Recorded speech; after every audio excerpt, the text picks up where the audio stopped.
Et l'adoration des savants est devenue la science et la compréhension de la religion. Puis la situation empira au point où furent adorés au lieu d'Allah des personnes loin de toute piété. Ils furent adorés par le deuxième sens de l'adoration, c'est-à-dire l'obéissance, dans ce qu'Allah a interdit. Et cette adoration qui était vouée avant à des savants et à des ascètes, elle a été vouée maintenant à des ignorants. Effectivement, ce deuxième type d'adoration, c'est le fanatisme, l'obéissance aveugle. Mais cette obéissance aveugle, déjà, elle est interdite à autre que le prophète sallallahu alayhi wa sallam, pour qui Allah Ta'ala nous a ordonné de lui obéir sans tergiverser. Et son obéissance est une manière d'adorer Allah Tabaraka wa Ta'ala. L'obéissance à tout autre après le prophète sallallahu alayhi wa sallam, elle doit être sous l'obéissance d'Allah et de son messager, et non pas le suivi aveugle et le fanatisme, jusqu'au point où maintenant les musulmans prennent leur religion et leur fatwa de n'importe quelle personne, d'ignorants, d'égarés, de gens qui viennent contredire l'unanimité des savants, le Coran et la Sunna, juste parce qu'ils parlent. Il a pris la parole. Alors aujourd'hui, avec les réseaux sociaux, c'est encore pire. Les ignorants parlent, les mécréants parlent, les pervers parlent, les infiltrés parlent, tout le monde parle. Jusqu'au point où on n'arrive plus à écouter les savants et les gens de science. Tellement tout le monde parle. Tout le monde parle de tout. Tout le monde a un avis sur tout. Tout le monde, du plus bas, du plus vil de la société, au plus grand savant, les gens ne font plus la différence. Tout le monde parle. Le malheur, il n'est pas dans le fait seulement que tout le monde parle. Le malheur, il est que tout le monde écoute. Tout le monde écoute. Tout le monde écoute tout et tout le monde. Et n'importe quoi, et n'importe qui. Dès qu'un sujet lui plaît, il clique. Peu importe c'est qui. D'abord, il écoute. Après, il cherche à comprendre c'est qui. Il y en a, ils cherchent à comprendre. La plupart, ils ne cherchent même pas à comprendre. Il écoute. Le sujet lui plaît, il écoute. C'est tout. Il amasse des poisons, du venin, de la saleté, des ambiguïtés, du coufre, de l'égarement, de la perversité, des innovations. Il amasse.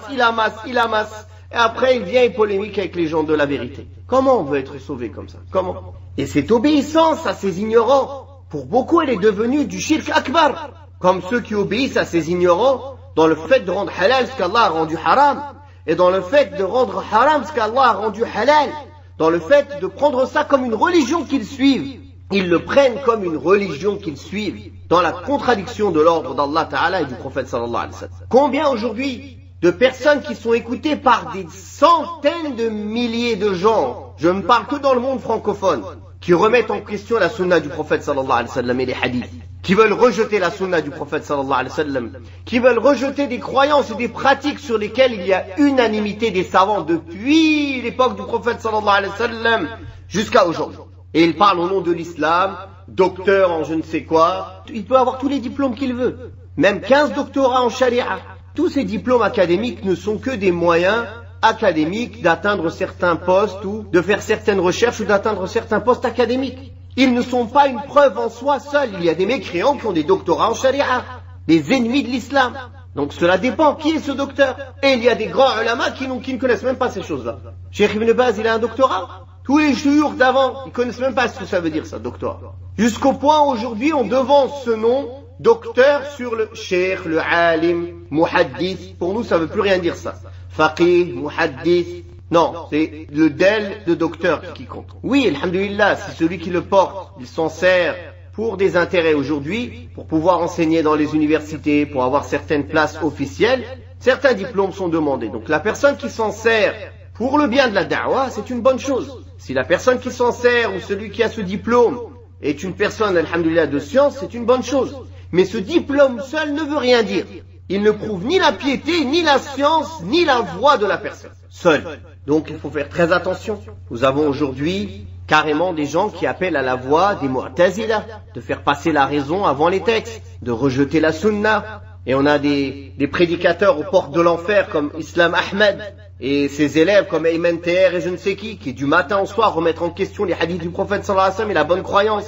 Ils disent des paroles de kufr toute la journée. Pourtant, des centaines de milliers de gens écoutent leurs vidéos. Pour cela, barakallahu fikum, il faut craindre Allah et préserver sa religion en obéissant à Allah qui a dit « Fas'alu ahla dhikrin kuntum la ta'lamun ». Les gens du rappel, ils sont connus par les gens de science. Et dans une époque de tentation et d'égarement et de faiblesse de l'islam comme aujourd'hui, nous devons être encore beaucoup plus méticuleux à savoir de qui on prend notre science et notre religion. Qu'Allah nous guide et nous pardonne et qu'il nous raffermisse sur la voie du prophète sallallahu alayhi wa sallam et qu'il raffermisse le tawhid dans nos poitrines.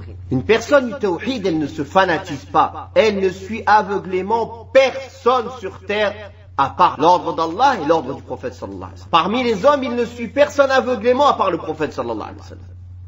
Il ne se fanatise pour personne, car de tout homme on prend et on laisse, sauf le prophète sallallahu alayhi wa sallam.